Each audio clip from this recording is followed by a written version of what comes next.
Welcome to our YouTube channel. In this video, we'll provide you with a full guide on how to delete your comment on TikTok.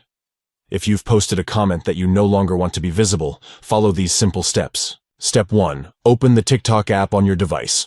Step 2. Go to the TikTok feed and find the video with your comment. Tap on the arrow icon from the icons to the right.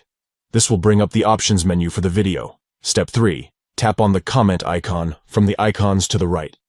This will take you to the comment section for the video. Step 4. Tap and hold on your comment. After a moment, a menu will appear.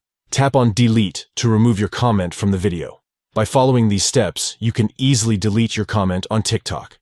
This feature allows you to have control over the content you've posted and remove any comments that are no longer relevant or desired. Remember to be mindful of the TikTok community guidelines and ensure that your comments adhere to the platform's policies.